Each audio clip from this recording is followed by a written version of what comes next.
So guys welcome back to my new blog. आयो हजुरहरू सबैजना सन्चै हुनुहुन्छ र आज म पास्ता पकाउने छु। हेर्नु होला, हेर्नु है गाइज। टक्क लगाएर यहाँ बोइल गरेको छु। सो गाइज टक्क लगाएर उम्लिनको अगाडि उम्लिन पानी हाल्यो, पास्ता हाल्यो र नुन हालिदिने अलिकति नुन हाल्नुपर्छ होइन गाइज। टक्क लगाएर अलिकति पानी थोरै तेल हाल्नुपर्छ है गाइज, नतासोस् भनेर पास्ता। गाइज धेरै गयो क्या, ठिक छ टेक्नु नि। सिधै अब उम्लिने बेला सिधै उम्लिसकेपछि भित्रमा है गाइज। फाइनली होइन पास्ता चाहिँ उम्लेर मैले निकालिसकेँ र प्यान बसालेँ। अहिले चाहिँ म यसमा तेल हाल्छु, हेर्नु होला। यो क्यामेरा चाहिँ हल्लिन्छ है, म एक्लै छु नि त गाइज।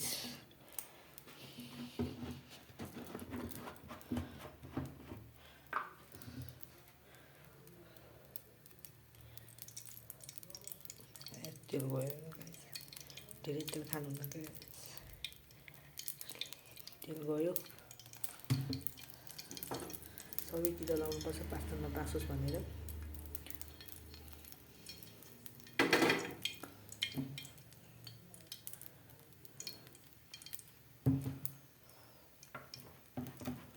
तेल तातिन दिनुपर्छ है गाइज।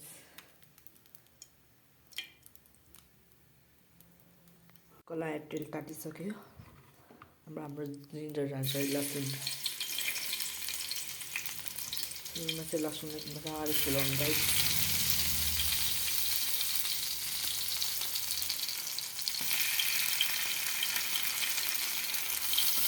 लसुन एकछिन पकाउनु गाइज।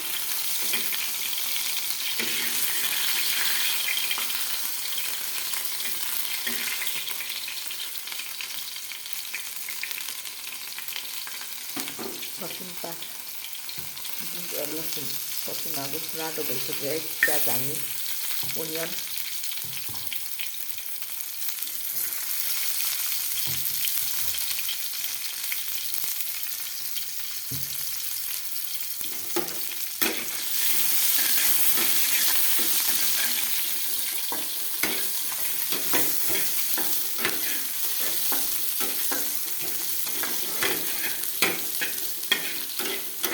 ग्यास चाहिँ अलिक मिडियम हाल्नु है।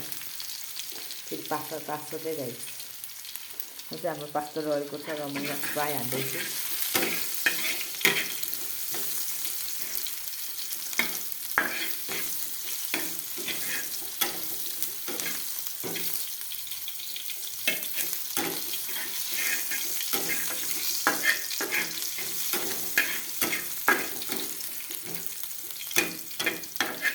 ब्राउन भइसक्यो गाइज। प्याज ब्राउन भइसक्यो। अब हामी टमाटर हाल्दैछु, टोमेटो।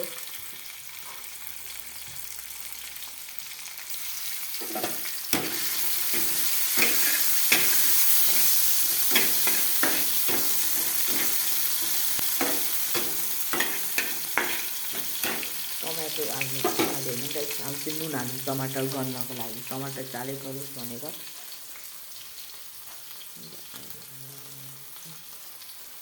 यति हुन्छ अहिले यो होइन, टमाटर गलाउनको लागि मात्रै।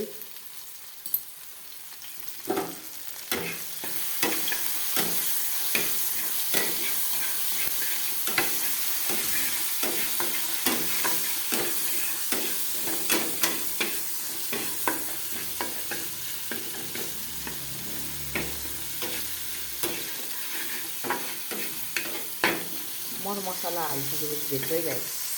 सबै हालिसकेपछि होइन गाइज, पास्ता हाल्दैछौँ।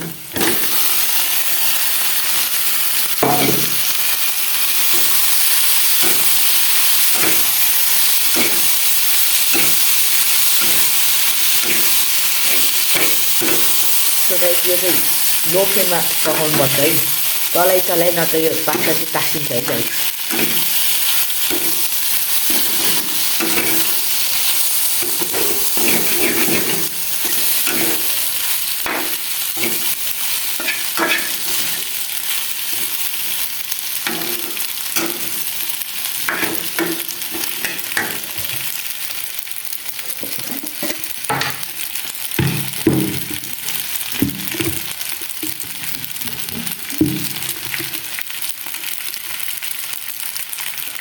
त्यसपछि बेसार हाल्छ है गाइस।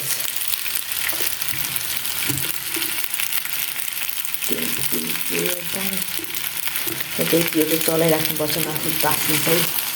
पास्ता भने चाहिँ अलि राम्ररी पकाउनुपर्छ न तास्किन्छ। यो हाई फ्लेम गऱ्यो भने ढल्छ। मसितै अब तातेपछि भेट्छ है गाइस।